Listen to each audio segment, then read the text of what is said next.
Você já imaginou passar mais de um ano dentro de um barco gigante, cercado de animais de todas as espécies? Pois é exatamente isso que aconteceu com Noé e sua família. Uma história fascinante que muitos conhecem, mas poucos sabem os detalhes incríveis da sobrevivência deles durante 370 dias dentro da arca. Fala, pessoal! Hoje vamos mergulhar em uma das histórias mais extraordinárias de todos os tempos. E não é exagero. Noé não apenas construiu uma embarcação colossal, mas também precisou de uma organização impressionante para manter tudo funcionando durante mais de um ano. Vamos começar pelo básico. A arca tinha 3 andares e media aproximadamente 150 metros de comprimento. Isso é praticamente meio campo de futebol. E todo esse espaço era necessário, porque além da família de Noé, havia milhares de animais a bordo. Mas como eles conseguiram sobreviver tanto tempo? A resposta está no planejamento detalhado. Antes mesmo do dilúvio começar, Noé armazenou alimentos suficientes para todos. Imagina só a quantidade de feno, grãos e outros mantimentos necessários para alimentar tantos animais durante mais de um ano. O sistema de ventilação da arca também foi fundamental. Uma janela no topo permitia a circulação de ar, essencial para a respiração de todos os ocupantes. E não podemos esquecer do sistema de drenagem, que mantinha o interior da embarcação limpo e habitável. A rotina diária era intensa. A família de Noé se revezava em turnos para alimentar os animais, limpar os compartimentos e verificar as condições da arca. Era como administrar o maior zoológico flutuante da história, só que sem equipe de apoio.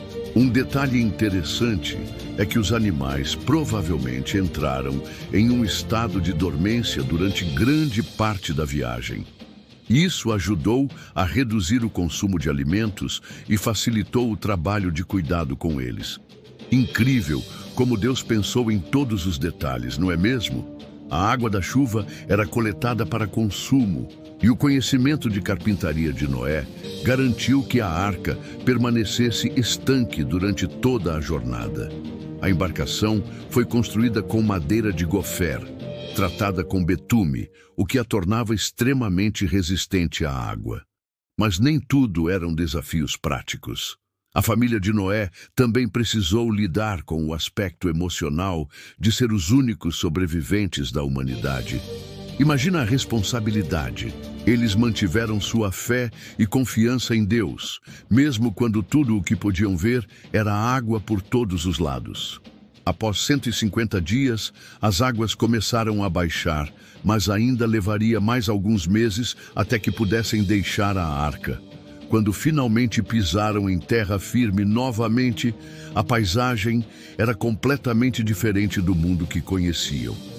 O arco-íris que surgiu no céu não era apenas um fenômeno bonito, mas um símbolo da promessa de Deus de nunca mais destruir a terra com um dilúvio. Era o início de um novo capítulo para a humanidade. Esta história nos ensina muito sobre perseverança, fé e a importância de seguir as orientações divinas, mesmo quando parecem difíceis ou impossíveis. Noé e sua família são um exemplo de como a confiança em Deus pode nos ajudar a superar os maiores desafios. E aí, entre os rios Tigre e Eufrates, em um tempo em que toda a humanidade falava uma só língua, um povo ousou construir uma torre que chegaria até o céu. A famosa Torre de Babel, uma obra de grandeza humana que se transformou em símbolo de orgulho, confusão e dispersão. O livro de Gênesis nos revela uma história fascinante. E era toda a terra de uma mesma língua e de uma mesma fala. Imagine só, um povo unido, compartilhando os mesmos sonhos, as mesmas palavras. Unidos, encontraram um vale na terra de Sinar, e ali decidiram fazer história. Eia, façamos tijolos e queimemo-los bem, disseram eles. Não era apenas uma torre que planejavam construir, mas um monumento à sua própria glória. Os construtores de Babel eram verdadeiros mestres de sua arte.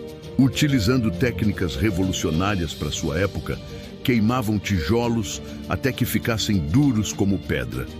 O betume, um tipo de piche natural da região, servia como argamassa, tornando a construção ainda mais resistente. Camada por camada, a torre se erguia em direção aos céus, com seus terraços escalonados, lembrando uma gigantesca escada para o infinito. Por dentro, a Torre de Babel era uma verdadeira cidade vertical. Seus corredores abrigavam depósitos de alimentos e ferramentas. Os trabalhadores tinham áreas de descanso e cada andar tinha sua função específica. No topo, planejavam construir um templo magnífico, um santuário que tocaria as nuvens. Mas qual era o verdadeiro objetivo dessa construção monumental? Façamo-nos um nome, diziam eles, para que não sejamos espalhados sobre a face de toda a terra. Era um projeto nascido do orgulho humano, uma tentativa de alcançar os céus por mérito próprio, sem necessidade de Deus.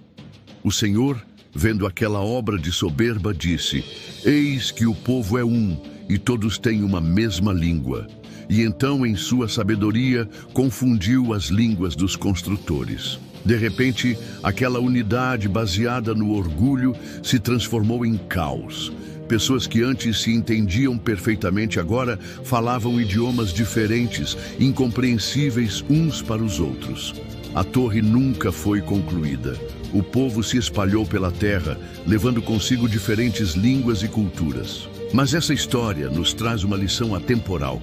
Quando construímos monumentos ao nosso próprio orgulho, nos distanciamos do verdadeiro propósito divino. Séculos depois, em Pentecostes, Deus realizaria algo extraordinário. Pessoas de diferentes línguas se entenderiam novamente, não para exaltar a si mesmas, mas para glorificar a Deus. Esta é a verdadeira unidade que devemos buscar.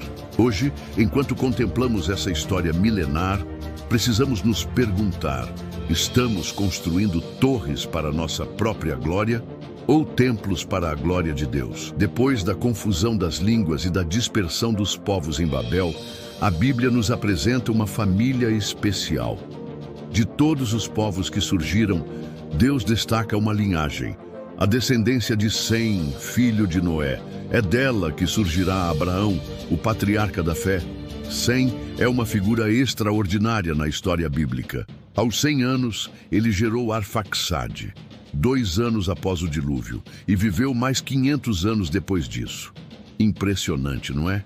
Ele é lembrado como aquele que deu origem ao povo semita, e sua linhagem carrega uma promessa divina que atravessaria séculos. Vamos conhecer essa incrível árvore genealógica. De Sem nasceu Arfaxade. De Arfaxade veio Salá. Depois temos Éber. E aqui tem um detalhe interessante. É dele que vem a palavra de hebreu, que mais tarde identificaria todo o povo escolhido. A linha continua com Peleg, Reu, Serug, Naor, até chegar em Terá. Mas a história fica ainda mais interessante quando chegamos à família de Terá. Ele teve 3 filhos, Abrão, Naor e Harã. Eles viviam em Ur dos Caldeus, uma das maiores e mais importantes cidades da Mesopotâmia antiga. Mas nem tudo eram flores. Harã faleceu ainda jovem, deixando seu filho Ló órfão. Então acontece algo surpreendente. Terá decide deixar Ur dos Caldeus. Ele pega toda a família, Abrão, Sarai e Ló, e parte em direção a Canaã. Mas algo acontece no meio do caminho. Eles param em Harã e decidem se estabelecer ali. O sonho de chegar à terra prometida não se realizaria com Terá, mas seria cumprido através de seu filho Abrão. Essa genealogia nos mostra algo extraordinário. Deus trabalha através das gerações, tecendo sua história com propósito e precisão. Entre tantas nações e línguas que surgiram após Babel, ele escolheu uma família específica para ser portadora de uma promessa que mudaria o mundo. Em ti serão benditas todas as famílias da terra. Pessoal, Se você gostou dessa viagem pela história bíblica, não se esqueça de deixar seu like e se inscrever no canal. Compartilhe com seus amigos e deixe nos comentários qual parte dessa história mais tocou seu coração. Nos vemos no próximo vídeo, onde vamos conhecer mais sobre a incrível jornada de Abraão.